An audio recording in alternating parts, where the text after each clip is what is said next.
Oh, this fucking shirt. Okay. Today is August 18th. Sorry. Ha! Today is August 17th, 2020, which is 8822. It's an alignment. And yeah. So this book is so freaking pertinent to our lives right now. Yo, Soraya Jade. What's up? I love you. I love you. Okay. So I'm going to read chapters 12 and 13 because 12 is like, you know, a page or something, and then chapter 13. And then I'm going to share if there's anything for me to share in terms of my own experience with this. And then also, I might do another video where I'm talking about the world and the fact that we need to wake the fuck up. Okay. Jolly West and the Violence Center. Air Force Major Louis Jolly West signed up early on as a co-conspirator in the CIA's MKUltra, although most of his activities in the program are shadowed.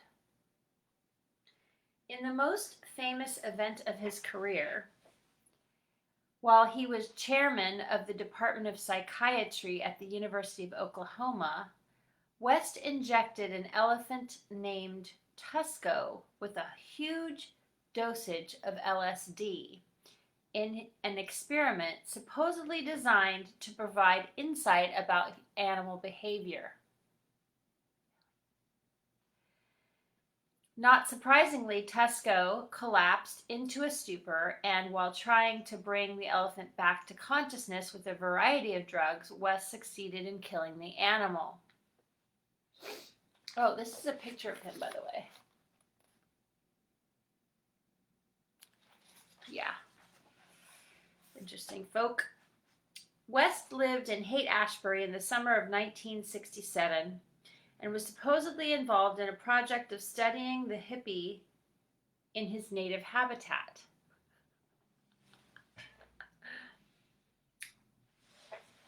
I just realized something. I should probably put my headphones in because when I translate this to MP3 audio, it's necessary. So I'm going to need you guys to tell me if you can hear me when I plug in my headphones because my jack is kind of jacked. My jack is jacked on the computer, so let me know. Just let me know if you can hear me. Oops. All right. Can you hear me? Somebody tell me. Type in the little chat box or in the comments and let me know if you can hear me because sometimes it doesn't work. So I want to make sure that it works. Hello? Hello? Hello? Hello? All right, I'm going to just keep reading, and if you can't hear me, I'm sure you'll tell me.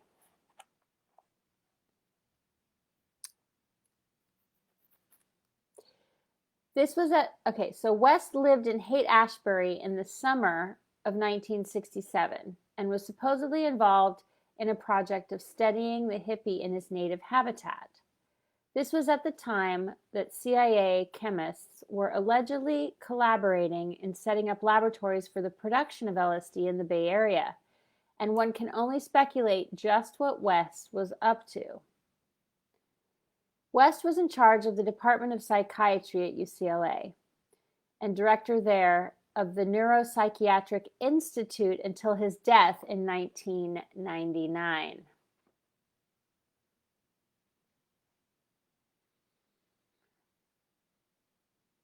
Okay. I have a direct connection with that place in 1999, 2000. Just saying. Okay, that's creepy. I thought I'd heard his name before. Jolyon West, Dr. Jolly.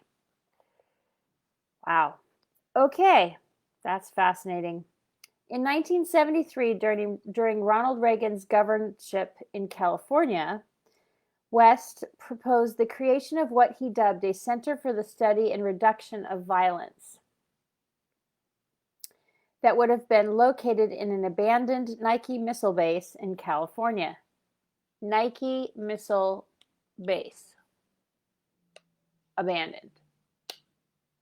Really? That's weird. Why is Nike involved in missiles? Really? Come on, people, pay attention. Wow. In a letter to Dr. J.M. Stubblebine, the Director of Health in the California Office of Health Planning, West said, comparative studies could be carried out there in an isolated but convenient location of experimental or model programs for the alteration of undesirable behaviors. West said that there were certain factors that militated toward violent behavior, including sex, male, age, youthful, ethnicity, Black, and urbanicity.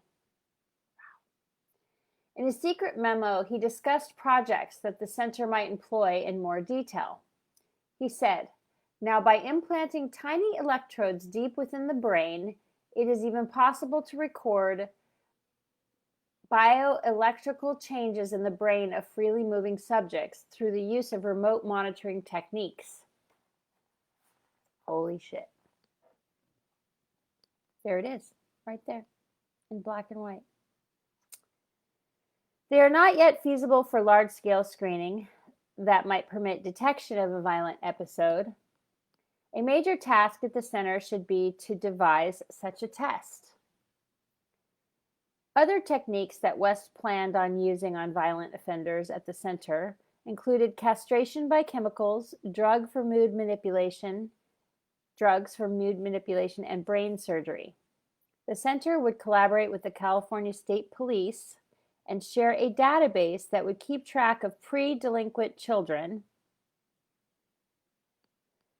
in order to treat them before they became delinquents. A foreshadowing of programs currently in operation in Clinton's Goals 2000. Did you hear that? Clinton's Goals 2000. Goals 2000 is directly tied into Agenda 21, just FYI. Let me just look at that real quick. Mass testing for delinquency gene, Periscope at periscope.com. The New Inquisition, Cult Awareness, or the Cult of Intelligence. Wow. Wait, what did that say? Whoa. There's a book called Nomenclature of an Assassination Cabal.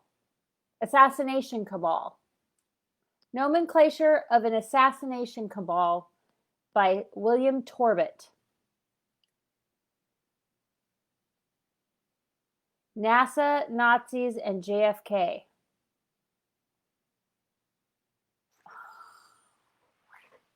Wow, dude, we're in it right now. Holy shit. Okay. Breathe, Saralise, breathe. Oh my God, breathe. Okay. One critic of West was Dr. Isidore Zifferstein, Associate Clinical Professor of Psychiatry at the UCLA Neuropsychiatric Institute, otherwise known as UCLA NPI. We have a new situation on our hands, Zifferstein said. Because of the intensifying economic decline, it is inevitable that more and more jobless will go beyond the limits of the law to satisfy their needs.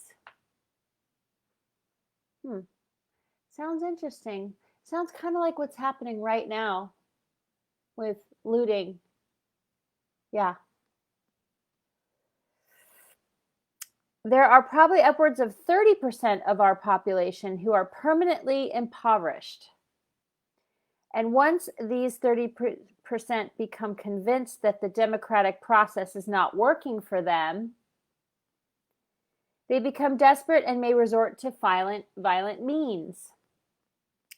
There is a rising radicalism in their midst, and there is an uppityness among the blacks and Chicano prisoners which prison officials find intolerable. To subdue them, the authorities are using new methods. They're employing the psychiatric armamentarium and a new technological tool set, what has come to be known as psychotechnology. Under the guise of therapeutic behavior modification, they're applying anything from the terror drug, enectine, and other aversive drugs to psychosurgery.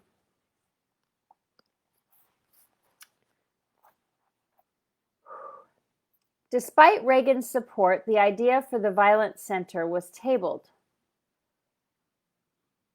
Although he retained the concept of the center in his active file until his election to president. After the demise of the Violence Center, it was literally called the Violence Center, you guys. West seems to have moved into the role of a fixer for the CIA. Always on the spot for high-profile psychiatric intervention, character assassination, or an off-the-cuff interview when the agency sought damage control. West examined Jack Ruby after the killing of Lee Harvey Oswald and determined that Ruby was in a paranoid state manifested by delusions, visual and auditory hallucinations, and suicidal impulses. Really? He was fucking hired. Come on, people. Yo. This diagnosis was probably influenced by Ruby's insistence that a conspiracy had been responsible for the murder of John F. Kennedy, and that Ruby was being troublesome by virtually begging the authorities, including Chief Justice Earl Warren of the Warren Report, to listen to his take on who had done the deed.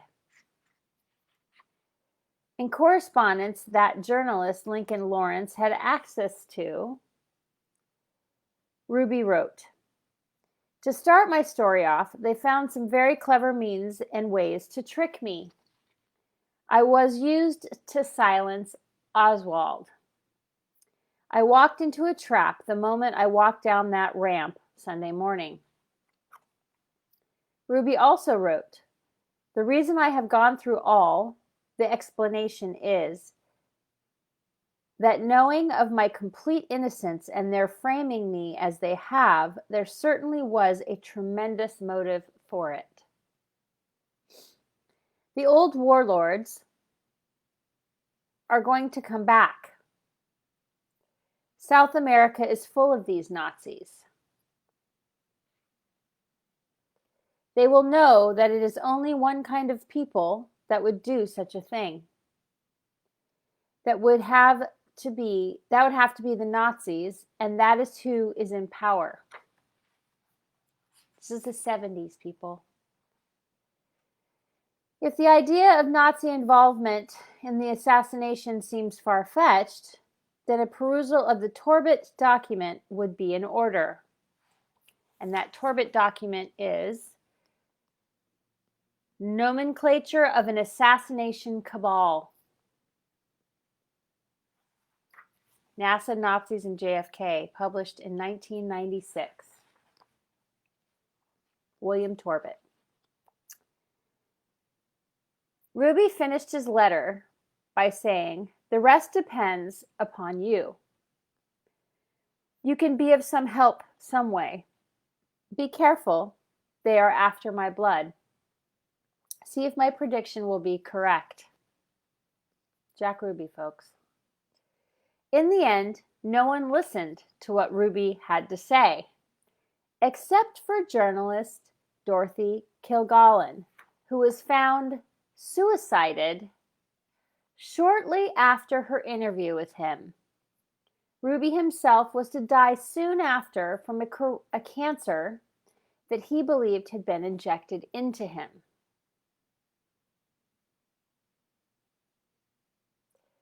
And that is from Mind Control, Oswald and JFK, Were We Controlled? 1997 by Lincoln Lawrence and Ken Thomas. At the end of his life, West was associated with the Cult Awareness Network, founded by deprogrammer Ted Patrick, who had been an aide to Ronald Reagan at the time that the Violence Center was proposed.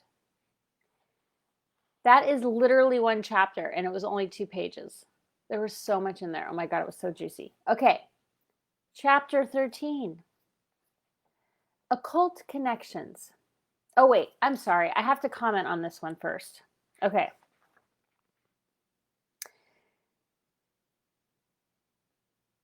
So in 1998, 1999, my mom fell and cracked her head open.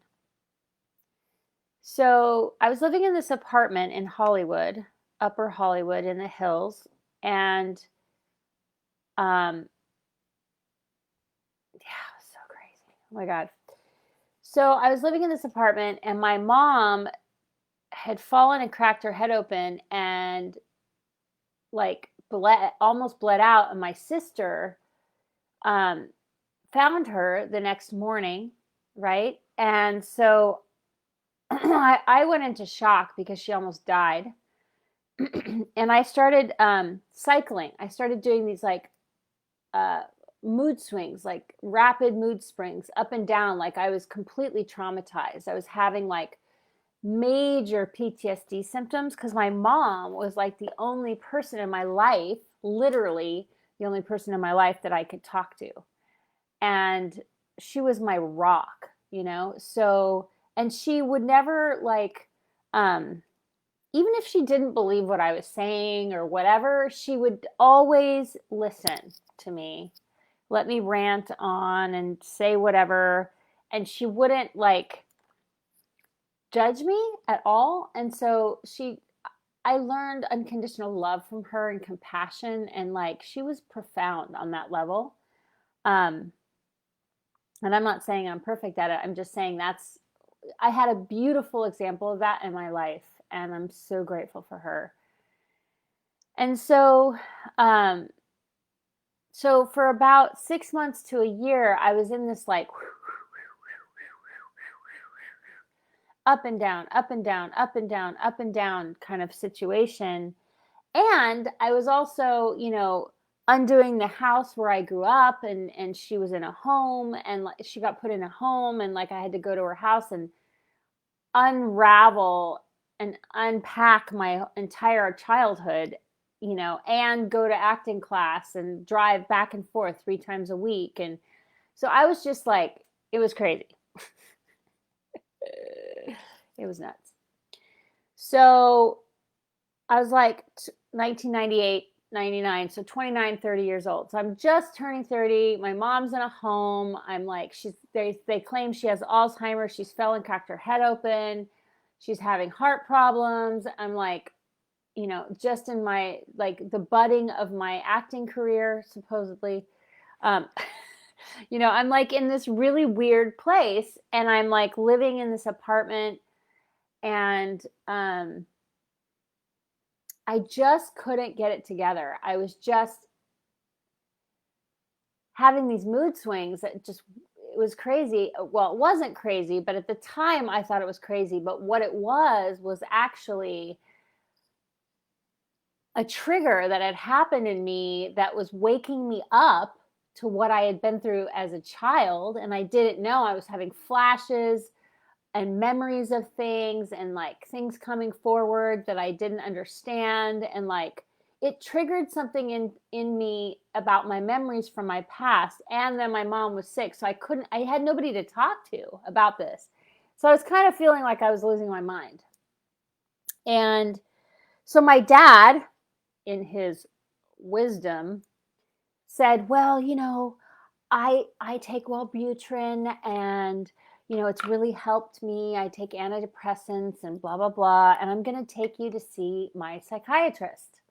And at the time, my dad was still my handler, and I didn't really have a choice in those things. Like, even though I was an adult living in my own reality and he wasn't giving me money or anything like that, it was like what he said went, period. Like, what I say goes, you're going to do what I say, period. And so he was very controlling and oppressive. And so I was like, well, I don't need medication. What? Like, what the fuck are you talking about, dude? I'm just dealing with a situational depression, which is my mom fell and cracked her head open. And if you gave a shit about your fucking ex-wife, excuse my French, but if you gave a shit, you would have compassion for me, right? But that his solution was to take me to a psychiatrist. So I'm actually going to tell you that story. I'm going to tell you that story because it's so good. All right. So he and his wife drive me into the hills of Santa Barbara to this house. Okay. Way up in the hills somewhere. I'd never been anywhere near this. Like, I had no idea where I was. I was in the back seat. I was feeling super unsafe. I felt like something was very wrong with the situation, and I was really concerned that they were going to lock me up. Like, literally, I was panicking in the back seat. I was freaking out. And now I realize that the reason why they were panicking and taking me to a psychiatrist is because they knew that the EDOM, the electronic dissolution of memory, fades off at 30 or 31 years old. Okay? So, and that means your memories come back and you start having memories of your past and like what happened to you, right? Oh, shoot. You'll be able to hear me, I think. Okay. So they take me to the psychiatrist, dude. And I'm literally in there for 5 minutes. 5 minutes. I'm looking at this entity. I'm not even kidding you. The person wasn't a person. It was a Draco, like a gray with like black-eyed, gray-skinned, pasty person. But like inside of the person was like a gray. I could see it. Clear as day. The woman's eyes were black. She had glasses on, so it was hard to see her eyes, but I could tell that she was an entity, not a human. And she was very monotone, and she was writing things down. And she literally wrote a prescription, ripped it off, handed it to me, and called in my dad and his wife. I had no say over any of this, right? Aw, thanks, Erin. Yeah, it was really crazy. So I'm panicking because I think they're going to throw me in the fucking mental hospital, right? Like, I'm like, oh, shit. How am I going to get out of this? Am I going to run? Like, I'm literally like, am I going to run down the street?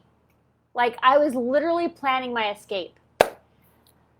Because I am not about medications, personally. But it was good for me to have this experience because I learned from it. So what ended up happening is they had to try to convince me that it was okay for me to go on to medication, okay? That it was going to help me and balance my mood swings, and that we were just going to do this like experimental test from the UCLA Neuropsychiatric Institute, NPI, okay? So I go to UCLA NPI. My dad drives me to UCLA to NPI, and I go and I have an appointment. And thank freaking God that the woman that I got was a human being, first of all. Second of all, she was understanding, and she knew that it wasn't at all what they were saying it was, right? It was totally, she like saw me. She just saw that I was a normal human being and that I was just having a reaction to my mom falling and cracking her head open, right? So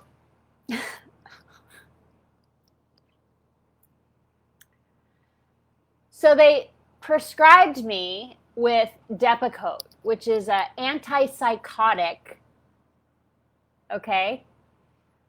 And I was supposed to monitor my,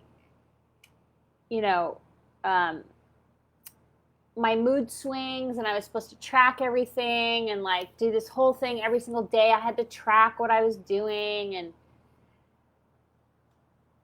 during that time, I basically moved into someone's house, this lawyer guy, Illuminati Central, okay? Like a friend of a friend. I was in the spare room. I wasn't paying rent. I had no money. Like my life had completely fallen apart at this point. And I was staying in this guy's house. Total stranger, completely fucking weirdo, right? Like not a good guy. I'm lucky that he didn't do anything to me. He was totally creepy. So I'm living in the Hollywood Hills, down the street from where I was just living, with this like Illuminati music industry lawyer guy, okay? Didn't know him from Adam, but somebody put me in there because they were like, here, you need to have a house. Go stay here. I'm like, okay. So I started taking these medications and doing exactly what they told me to do because my dad was in charge, right? My dad. Oh my God, just to think about how I was controlled is unbelievable at this point. Like, holy shit. Okay, so I was taking these, and so I was literally sleeping until I was staying up all night. So what would happen is I would take the medication, and then I would go into this like daze, and then I was like, Spirit wanted me to have this experience for sure, right? I needed to see what was going on with pharmaceutical drugs. I needed to understand it, like on a visceral level. I needed to understand what was happening. So I was only on it for a very short amount of time. But what was interesting is I learned so much, and I was able to observe with Spirit what was going on, and it was really powerful for me in terms of understanding how mind control works, how all of these levels work. And I had to go through it myself and experience it through a handler and through my father being my handler and having all these experiences to understand how they had to keep me down and out of my power, right? It was really important for me to understand the levels that they were willing to go to keep me out of my power. Okay? So I started taking these. I couldn't function at all. I would sleep all day and I would wake up at night. And then I was having all of these weird sexual perversion energies in my field and like all these thoughts and like all this dark, like, dude, crazy shit was happening, like demonic, right? And of course, I'm living with this guy, and I was probably picking up on a lot of what was going on in the field, right? But I didn't, at the time, I didn't relate it to that. I related it to my own thoughts, okay? I started hearing voices, like literally. I barely took any medication, dude. I was like taking the least, like half of a pill. They were having me take like a certain amount and increase my dosage as I went, right? To increase my dosage. They were literally going to have me on fucking medication for the rest of my life and make me a fucking zombie, okay? That was their plan. That was their plan at 30 years old. So I would never remember what had happened to me as a child, and so I wouldn't rebel and I wouldn't speak up. Okay? So, ha! Fooled ya, motherfuckers, right? So, several important factors, key things happened to me during that time, and one of them was I was up in the jacuzzi one night at 5 o'clock in the morning, and this guy tried to rape me in the jacuzzi, and I let him. And that's when I was like, wait a minute. I just let that happen. What? What is going on here? You know, like it kind of woke me up a little bit. So then I was super depressed, and I was like wandering around in the bookstore one day, and I found this book, this little tiny book called Violet Flame. It was like Violet Flame, and I was like looking at it, never heard of Violet Flame at that point. And I was like, what is that? That's interesting. And it was like a $2 book, so I bought it, okay? I literally sat down and read it from cover to cover in 2.5 hours, okay? And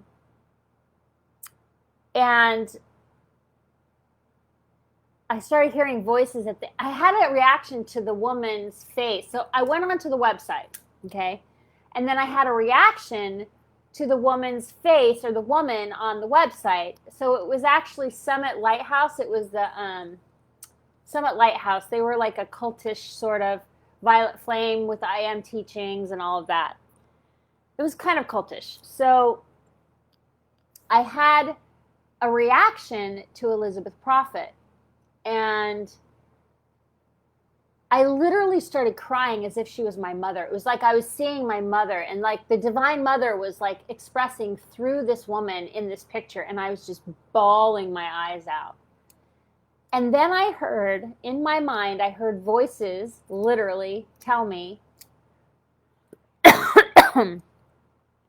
you're going to teach the teachings of Jesus, da-da-da-da-da-da-da, you know, like on and on and on. It was like a chorus of angels, basically, telling me I was going to teach the teachings of Jesus, or I was going to walk in the footsteps of Jesus, or something like that.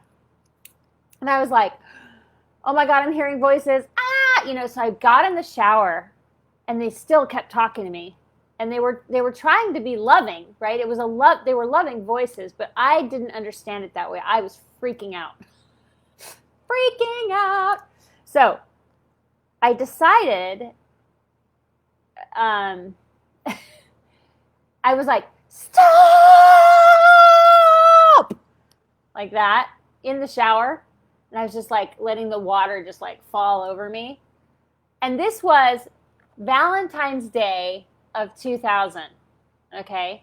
February 14th of 2000, I was by myself. I was alone. I was about to be 31 years old. I was 30, but I was about to turn 31. And I was fucking miserable. I was like, this is bullshit. You know, like I don't want to be here.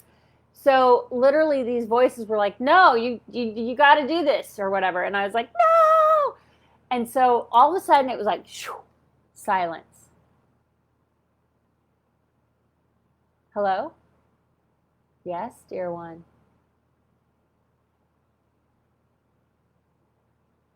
Who am I talking to? You know, like, who are you? We are your angels, dear one. You are safe. And I was like, oh my God. Oh my God. Next day, cold turkey, went off the medication and decided I will never be depressed again. Like that is, like, I will never take medication again. Like that is not an option for me. You know, like I was just like, whoosh, no, done. The next day, I went to get I went to a Starbucks or something, and I don't drink coffee, but I was there. And this woman walks in, and she comes up to me, and she says, do you know who Rudolf Steiner is? Have you heard of Rudolf Steiner? And I was like, no.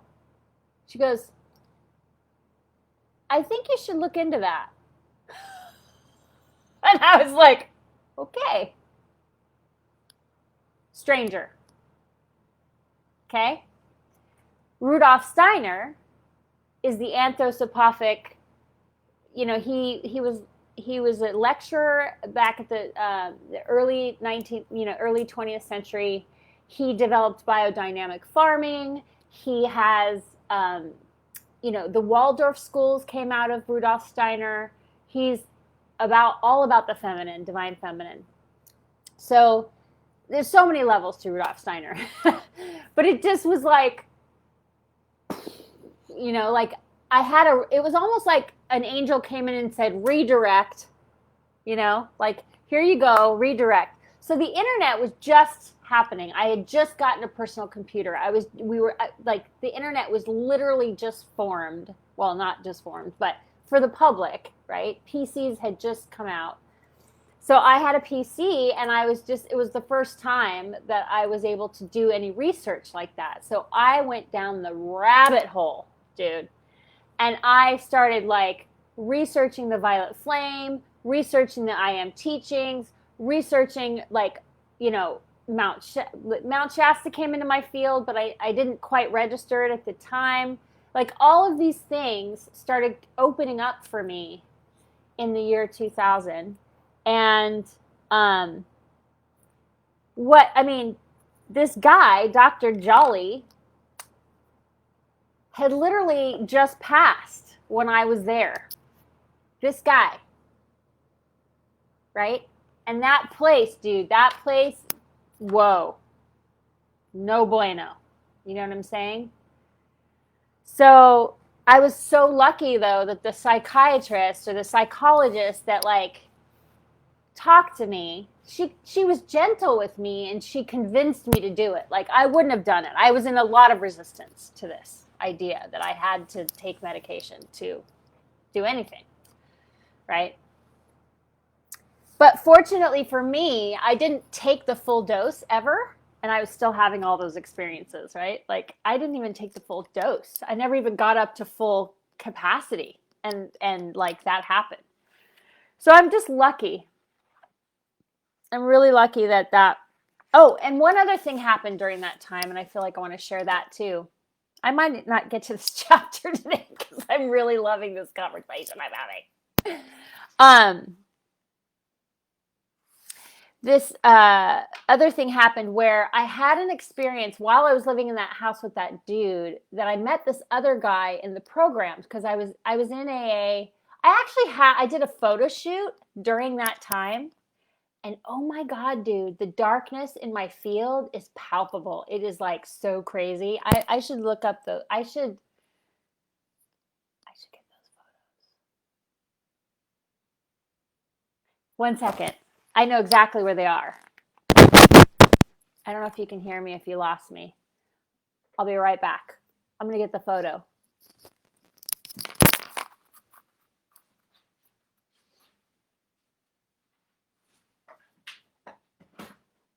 Oh, shit. Is that kind of complicated right now?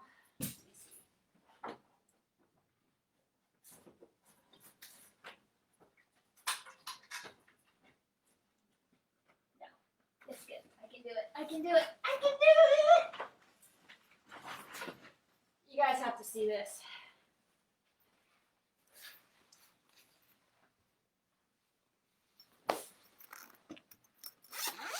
I can't believe I'm sharing my life with you guys. It's so trippy. Oh my gosh.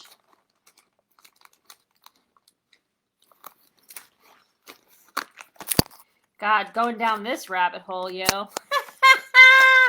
This is funny. All right, let's see.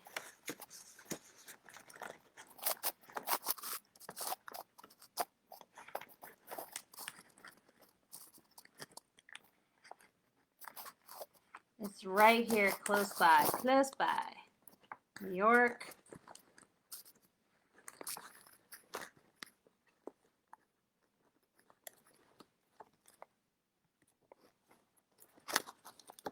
Maybe it's in there. Oh, you know what? I might have gotten rid of it because it was so bad. Dude, did I get rid of it because it was just so horrible I didn't want to keep it? I might have done that. I might have actually done that, you guys. I might have actually gotten rid of them because they were that bad. Because they were so dark. But I would have wanted to keep that as a memory. I'm kind of a memory person. Let's see. I'm going to have to find these. And on one of my story times, I will actually share that with you. Because it shows... I can show you the difference between the two realities like, it's so stark. The dark and the light is so stark in me that you can actually see it. Like, you can actually see it for real. Yeah. I'm going to have to do that. I'm going to have to find it. I think I might have thrown it out because I was so repulsed by it. And I was like, I don't want to have this memory anymore, right? But I'll look for it. I'll look for them. All right. So, I know people are watching, but nobody's commenting. So sometimes I'm like, are people actually paying attention? Are they just listening to my voice? Who knows? All right. Chapter 13. Oh, so I was going to tell you the rest of that story because that's actually important. So, yeah. So I had this experience with this guy who brought up my abandonment issue. Okay. I had a deep-seated abandonment stuff going on in me. And this guy had lived another life with me and had, like, he was actually, I think he was married or had a family. He had kids. I remember this guy had kids. But what he did was phenomenal. He recognized in me that I had a huge abandonment issue and that I was really suffering, right? And he didn't make it personal to him, but what we discovered was a past life where he had been my beloved and my father, who was the king, had murdered him. And I had a whole memory of going back, like, into where the mortuarium thing is, where you pull out the, you pull out where the body is or whatever. And so we hid him in one of those things so that my father wouldn't find him. And I was like a princess or something, and he was like a warrior knight guy, but the father disapproved of our romance or something. I was young and he was young and whatever. So anyway, what ended up happening is he had to escape, or he had to leave. And when he left, they killed him. So I lost him. And it was like this devastating, like, abandonment that happened. And I just, like, fell into this deep depression and, like, never recovered in that lifetime. And this was like the Middle Ages, somewhere in there. And what was fascinating about it is that he was there again. And he goes, look, I'm right here. I haven't left. I'm actually here. And and we're connected, and we'll always be connected. And I love you, and you never have to be abandoned again, is what he said. And he said, and you never have to abandon yourself again. And we were laying in bed, and he was just holding me. And I remember I just bawled my eyes out for like an hour, I think, probably. And he just held me.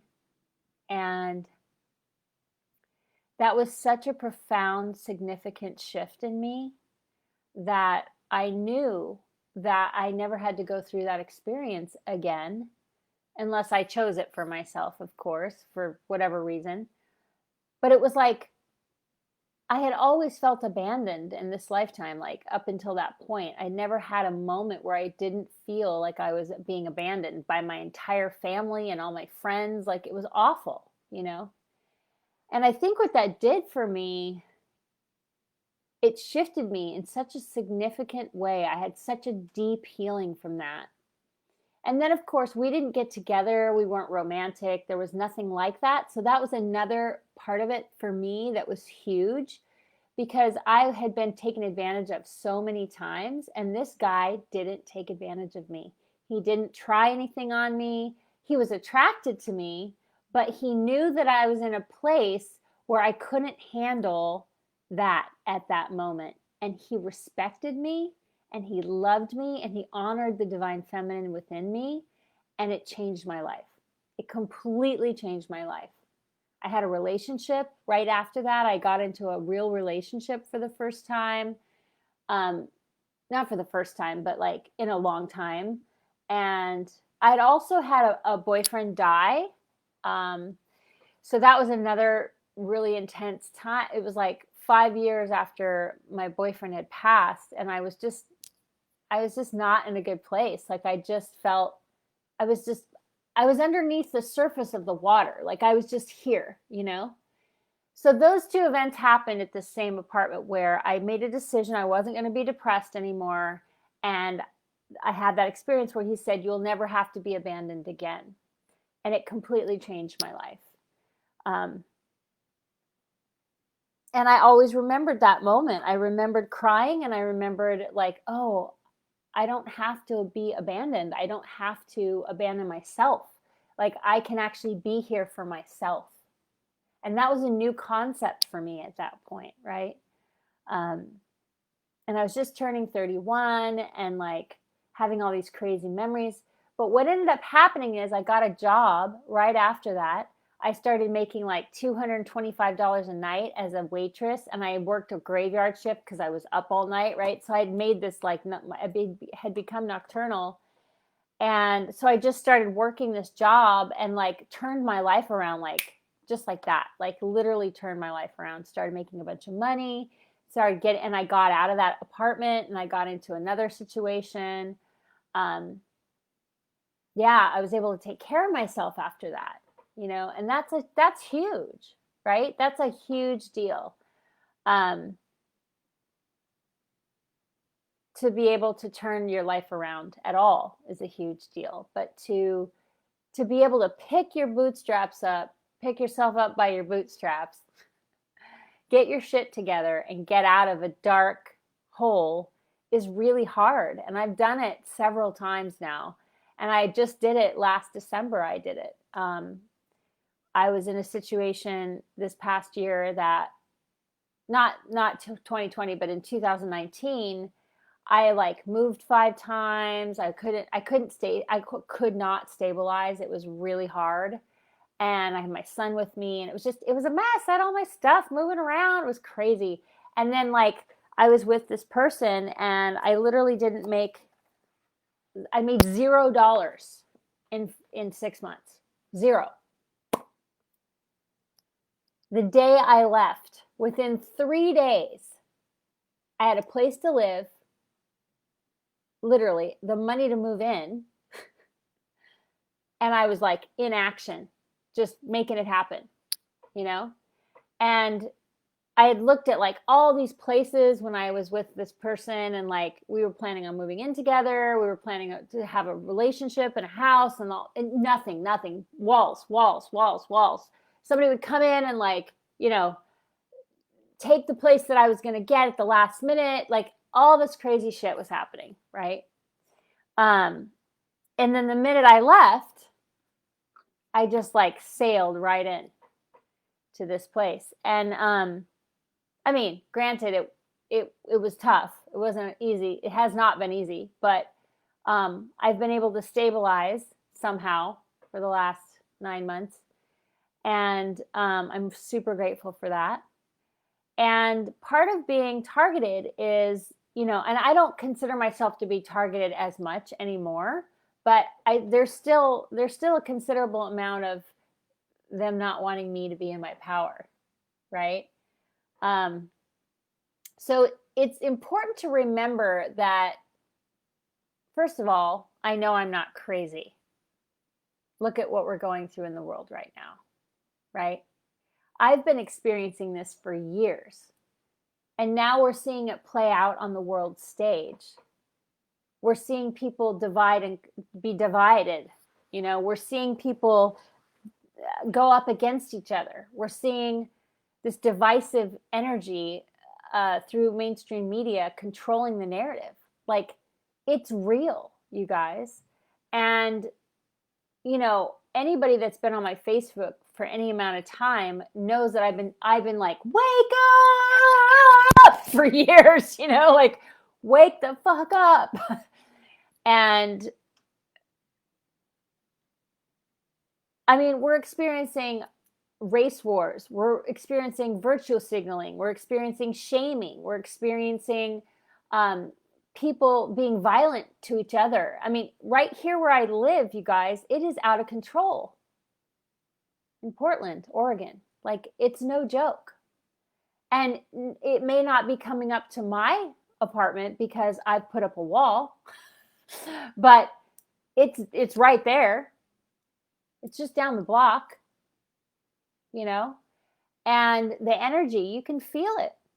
You know, you can feel the frequency of this dynamic in the field. Like, so I've put up a bubble around my area, and it's much peacefuler, more peaceful where I am, right? Than it is if you go outside the bubble. But I chose to put up a bubble because I refuse to have that frequency invading this reality. Like, I'm dealing with it. I'm on the front lines of it. I am experiencing it and witnessing it, but I don't have to have it in my reality. Like, I am choosing to create an energetic barrier. And all the while this is happening, you guys, there's all this cosmic light. Like, I've been up at dawn every morning, like watching the sunrise, and it is profound right now. Like, the sunrise is profound. The colors in the sky, the bright colors, the golden sun is real, dude. There's so much energy coming onto our planet right now. It's mind-blowing. It's so beautiful. And so it's important to balance, between, what we're witnessing in the virtual realms, right? That's happening on the world stage, and, what's happening in reality, in the physical, in nature, right? It's important to have both perspectives and a level of balance with it all. And, I've never been a political person, and I have become political. It is hilarious to watch myself in that process. And it's because I care about freedom. I care about sovereignty. I care about where this world is going. And I'm not willing to sacrifice my sovereignty for anybody or anything, obviously. So I pray for the peace of the world to come. I pray for the peace of the world to reveal itself to us in every moment. And I know and understand that there is a process that we are in. And I personally am okay with that process because it's revealing the evil that exists. There's no veil anymore. And I've been a part of lifting that veil for years. So what's happening was expected in my reality. I knew it was coming. I just didn't know when or if it would happen in my lifetime, which I actually didn't know if it would. And here we are. So I pray for the quickest, most efficient way to get through this process as unscathed as humanly possible, without more people dying, without more people starving. There's some really, really deep factors here that, we can't sit this one out. We can't sit this one out.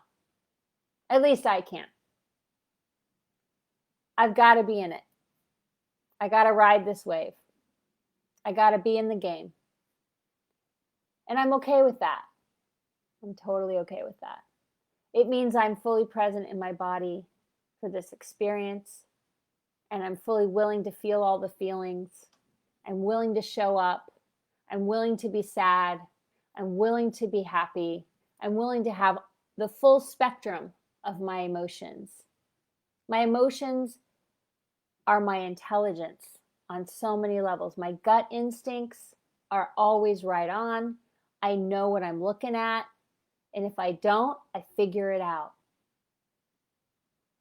Because I don't want to be confused. I'm not interested in that. I'm interested in being clear and concise with my actions and my motives, and trusting spirit, trusting the universal divine plan. That's what's up. So with that, I think I'm complete with my chat box. This thing right here, this voice activator chat box. Thank you for being here. Thank you for sending me love on my Facebook Live. Thank you for being in my life. I love you so much. Until next time, I send you pixie dust.